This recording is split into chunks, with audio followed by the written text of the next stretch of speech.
Hola, buen día gente de YouTube, en esta ocasión veremos el tema de los antagonistas de los receptores muscarínicos.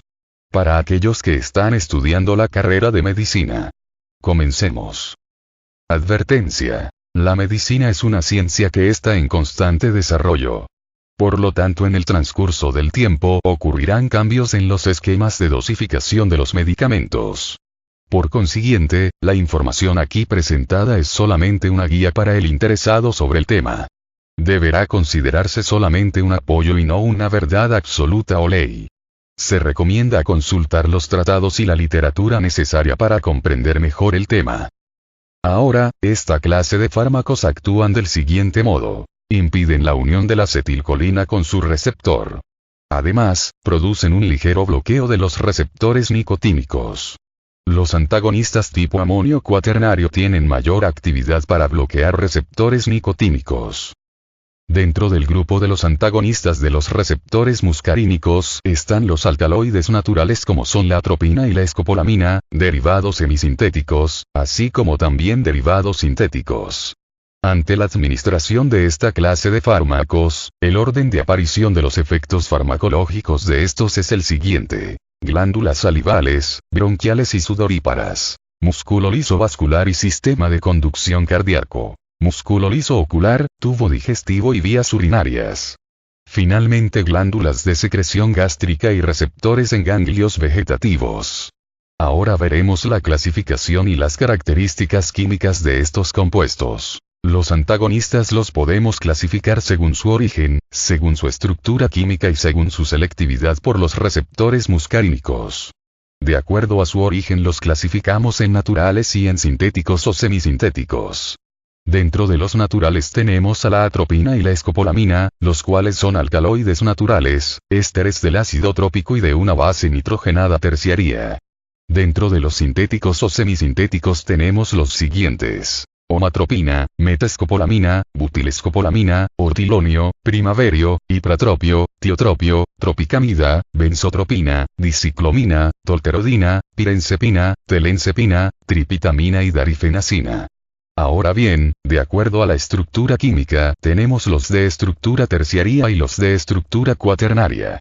Los primeros tienen las características de ser bien absorbidos por el tubo digestivo, ser más selectivos para los receptores de la fibra muscular lisa y que además atraviesan la barrera hematoencefálica, es por esto que algunos son utilizados por sus propiedades antiparkinsonianas. Dentro del grupo de los de estructura terciaria tenemos los siguientes. Atropina, escopolamina, benzotropina, omatropina, tropicamida, diciclomina, trimebutina, tolterodina, pirenzepina, telenzepina, tripitamina y darifenacina. Por otro lado, los fármacos de estructura cuaternaria difieren de los anteriores por ser mal absorbidos por el tubo digestivo y atravesar peor la barrera hematoencefálica, por lo que su acción queda más circunscrita al tubo digestivo o al sistema respiratorio. Sin embargo, si se administran de forma parenteral, tienen la capacidad de causar un mayor bloqueo ganglionar que los compuestos terciarios. Dentro de este grupo de fármacos tenemos los siguientes. Metaescopolamina, butilescopolamina, ipratropio, tiotropio y trospium. Finalmente la clasificación de acuerdo a la selectividad. La mayoría de los fármacos no tienen preferencia por algún subtipo de receptor muscarínico, es decir, son no selectivos. Entre ellos tenemos los siguientes. Atropina, escopolamina, benzotropina, omatropina, tropicamida, diciclomina, trimebutina, tolterodina, metaescopolamina, butilescopolamina, ipratropio, tiotropio. Y del pequeño grupo de los selectivos, tenemos la pirenzepina y la telenzepina, que son agonistas de los receptores M1, la tripitamina que es agonista de los receptores M2, y la darifenacina y solifenacina que son agonistas de los receptores M3. Así como en el caso de los agonistas de los receptores muscarínicos, hablamos de la acetilcolina como prototipo, y para explicar sus efectos a nivel de los sistemas, lo mismo haremos con la atropina y la escopolamina ya que también tienen efectos a nivel sistémico. Las acciones farmacológicas de estos compuestos afectan a múltiples sistemas.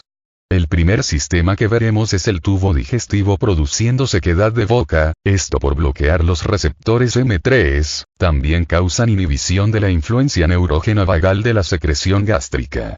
Este punto carece actualmente de utilidad clínica ya que no afecta a los estímulos hormonales y del sistema entérico para la producción de secreción gástrica, además de existir fármacos que afecten mejor este aspecto. El siguiente efecto es la inhibición del tono y peristaltismo del estómago, esto por unión a los receptores M3. Además, con dosis altas se logra una disminución del tono, amplitud y frecuencia de las contracciones intestinales. Ya fuera del sistema digestivo, a nivel de las vías urinarias los antagonistas producen dilatación de la pelvis, cálices, uréteres y reducción del tono vesical. A nivel del aparato cardiovascular producirán vasoconstricción, antagonizando el efecto de vasodilatación que provocaron los agonistas del receptor muscarínico, sin embargo también pudiera suceder vasodilatación, efecto que se conoce como rubor atropínico.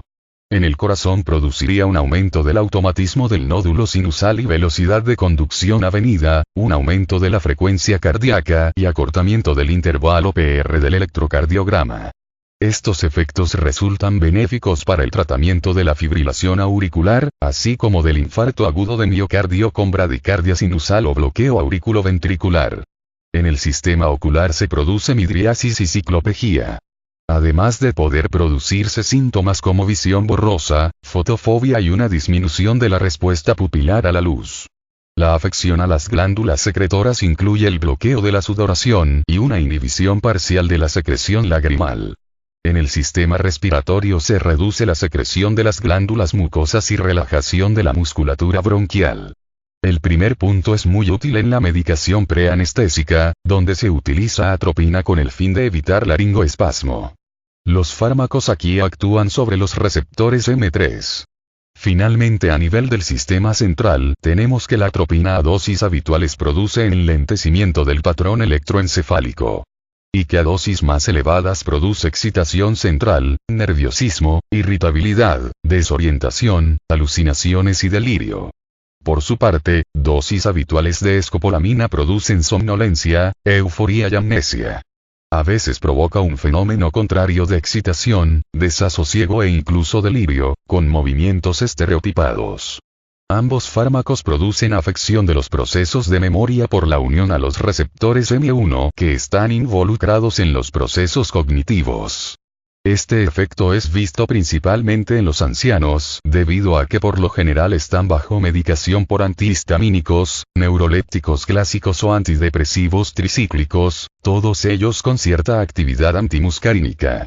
La atropina y la escopolamina además, por hacer un bloqueo de la transmisión colinérgica en los núcleos vestibulares son poderosos anticinetóxicos y antieméticos. A modo de resumen podemos observar que los antagonistas producirían el efecto contrario al que producen los agonistas unidos a los receptores. La farmacocinética de estos fármacos es la siguiente. Se absorben bien por el tubo digestivo, difunden a todos los tejidos, cruzan la barrera hematoencefálica, la placentaria y aparecen en la leche materna. Penetran bien las mucosas. La absorción es lenta por la piel y menor. La atropina se fija a proteínas en un 50%, tiene una semivida de 2,5H y se elimina principalmente en la orina las 1-RAS-12H. Las reacciones adversas las observamos en pacientes que están tomando antihistamínicos H1, antipsicóticos, antidepresivos y antiarrítmicos dado que tienen actividad antimuscarínica y exacerbarían estos efectos con la adición de un antagonista. Los niños y los ancianos son los más sensibles a la acción antimuscarínica. Con el fin de diagnosticar una intoxicación por atropina o una exacerbación de estos efectos antimuscarínicos, se da 1 miligramo de fisostigmina intramuscular. Sospecharemos la intoxicación por un cuadro clínico con ausencia de salivación, sudoración e hiperactividad intestinal. Las reacciones adversas las vemos a nivel periférico y a nivel central y a distintos grados y que están descritos aquí. Bloqueo periférico. Primer grado. Sequedad de boca y disminución de secreción traqueobronquial y sudorípara. 2. grado. Midriasis, visión borrosa, perturbación de la acomodación y anormalidades de la conducción cardíaca.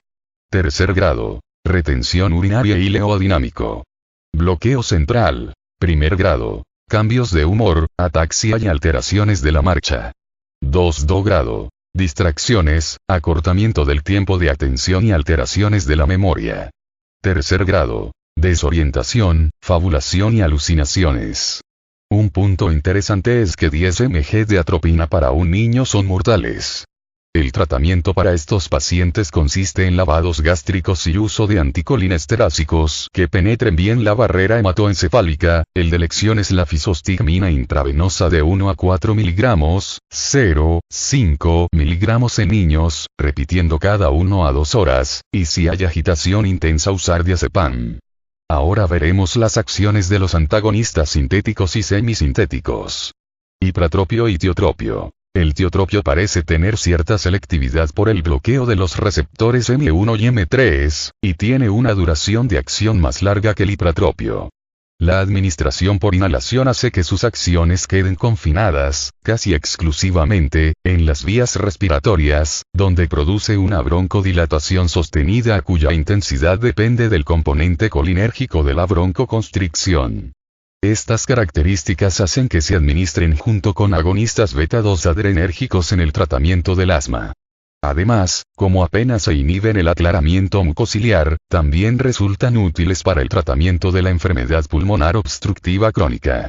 La omatropina y tropicamida se utilizan en aplicación tópica con fines oftalmológicos. Atraviesan la conjuntiva sin alcanzar concentraciones sistémicas elevadas, a menos que se usen concentraciones excesivamente altas. De este modo, su acción queda limitada al iris y a los músculos de la acomodación.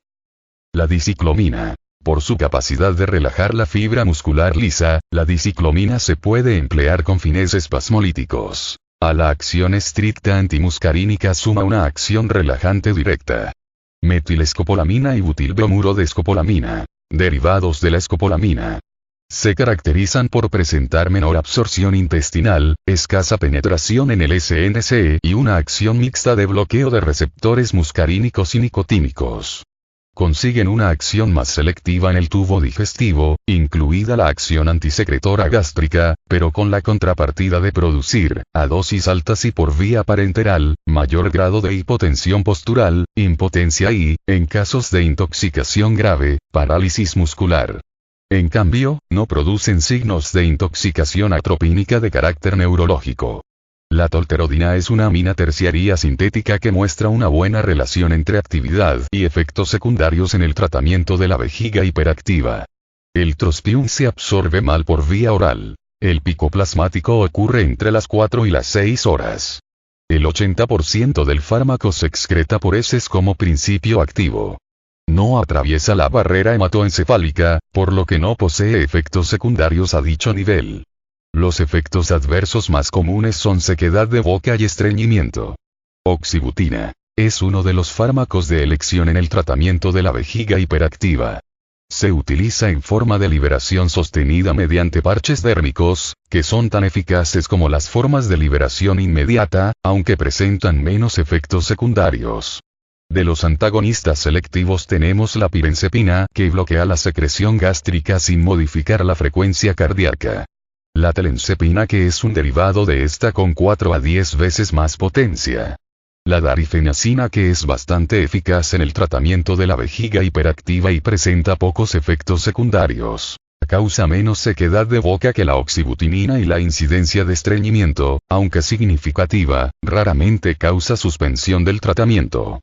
La solifenacina, que es muy lipofílica, con buena absorción vía oral, 98% de unión a proteínas, metabolizada en hígado. Alarga el segmento QT dependiendo de la dosis. Finalmente tenemos las aplicaciones terapéuticas de todos estos fármacos.